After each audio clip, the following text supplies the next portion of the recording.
젊은이 여러분, 여러분도 마찬가지로 원로들에게 복종하십시오. 여러분은 모두 겸손의 옷을 입고 서로 대하십시오. 하느님께서는 교만한 자들을 대적하시고 겸손한 이들에게는 은총을 베푸십니다. 그러므로 하느님의 강한 손 아래에서 자신을 낮추십시오. 때가 되면 그분께서 여러분을 높이실 것입니다. 여러분의 모든 걱정을 그분께 내맡기십시오. 그분께서 여러분을 돌보고 계십니다. 정신을 차리고 깨어 있도록 하십시오. 여러분의 적대자 악마가 으르렁거리는 사자처럼 누구를 삼킬까 하고 찾아 돌아다닙니다. 여러분은 믿음을 굳건히 하여 악마에게 대항하십시오. 여러분도 알다시피 온 세상에 퍼져 있는 여러분의 형제들도 같은 고난을 당하고 있습니다. 가톨릭 서간 중에는 베드로 이름으로 쓰여진 2개의 편지가 있습니다. 이 편지들은 다른 가톨릭 서간들과 마찬가지로 발신자 이름을 따서 각각 베드로의 첫째, 둘째 편지라는 이름으로 불립니다. 본문에서도 저자는 자신을 예수 그리스도의 사도인 베드로 혹은 예수 그리스도의 종이며 사도인 시몬 베드로라고 소개하지만 많은 학자들은 몇 가지 이유로 베드로 사도의 친저성을 의심합니다. 첫째, 갈릴레아 어부 출신인 베드로가 서간에 나타나는 그런 유려한 그리스어를 사용했을 가능성이 희박하다. 둘째, 비교적 후기에 쓰인 바오로 문헌들과 유사한 점들이 발견된다. 셋째, 바빌론이라는 로마의 별명이 서기 70년 이후에 사용되었다는 점입니다. 이 모든 사항을 고려하면 사도 베드로를 이 서간의 필자로 보기는 어렵습니다. 필자가 누구인지 정확히 알 수는 없지만 베드로의 제자 또는 베드로 사도를 존경하는 어떤 인물이 사도의 이름을 빌려 적었을 가능성이 높습니다.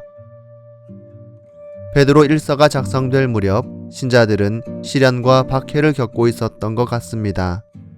저자는 고난을 겪고 있는 신자들을 격려하고 하느님의 은총에 관해 증언하려고 편지를 씁니다.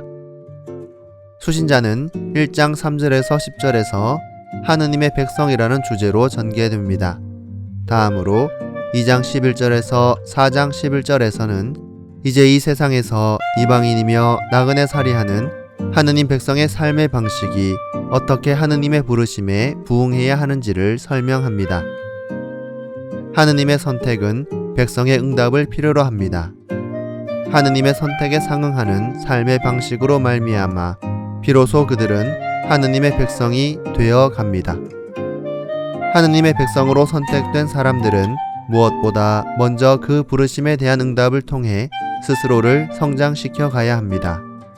그것은 구원의 선물을 자랑하라는 것이 아니라 그 구원의 완성을 갈망하며 그 선물을 선사하신 분께 걸맞는 존재가 되도록 자신의 삶을 가꾸는 일입니다.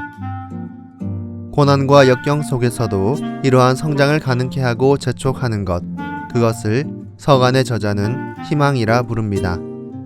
주님께서 약속하신 구원의 희망을 간직한다면 아무리 큰 고통을 수반하는 시련 속에서도 기쁨과 행복을 체험하게 되는데 부활을 위해 그리스도께서 겪으신 고난에 동참하기 때문입니다. 예수님은 시련을 견디는 신앙인들의 본보기가 되셨다고 말합니다. 저자는 이렇게 참된 그리스도인으로서 지니는 희망을 이야기하면서 아울러 그러한 희망에 합당한 생활을 해나갈 것을 권고합니다. 베드로 2서도 베드로 1서처럼 사도 베드로의 편지임을 명시하지만 이 서간이 1세기 말에 쓰인 유다서 4절에서 18절을 인용하고 있고 주님의 재림이 늦어지는 문제를 논하며 특히 바오로의 서간들을 이미 성경 말씀으로 인식하고 있다는 점을 생각할 때 베드로가 죽고 난 뒤 이 서간이 쓰여졌다고 봅니다. 베드로 2서에서의 주요 쟁점은 거짓 교사들의 출현을 경고하고 그들의 주장을 비판하는 2장에서 3장입니다. 여기서 언급되는 거짓 교사들은 교리적으로는 주님의 주권을 업신여기고 천사들을 모독하며 주님의 재림과 마지막 심판을 부정하는 이단자들이며 도덕적으로는 탐욕에 젖어 제멋대로 방탕하게 사는 자들로 묘사됩니다. 이에 저자는 거짓 교사들이 구약의 거짓 예언자들의 전철을 밟고 있음을 밝히고자 합니다.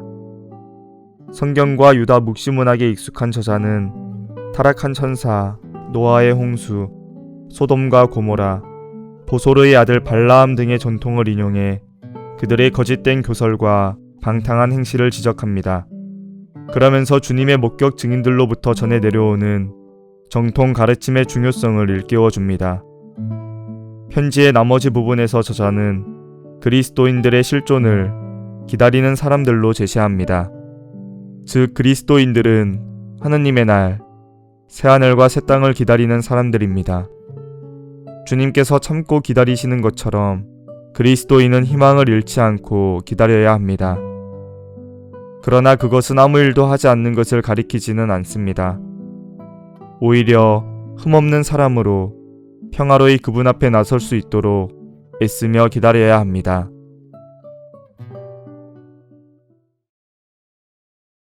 겸손은 하느님과 우리의 관계에 필수적입니다. 우리가 하느님의 은총 속에 살고 싶다면 우리는 교만을 버리고 스스로에게 또 서로에게 겸손해야 합니다. 교만은 내가 무엇이나 받을 자격이 있다는 생각에 비춰 주님의 축복을 요구합니다. 은총은 하느님 안에 있는 것을 기준으로 나를 대하는 것이지 내 안에 있는 것을 기준으로 하지 않습니다. 내가 스스로를 내세워 아무것도 되지 않으려 한다면 주님께서 나를 무엇으로 만드실 것입니다. 나를 드러나게 높이 올리려는 유혹과 하느님과 사람들과의 관계를 단절시키는 유혹에 깨어 있으십시오.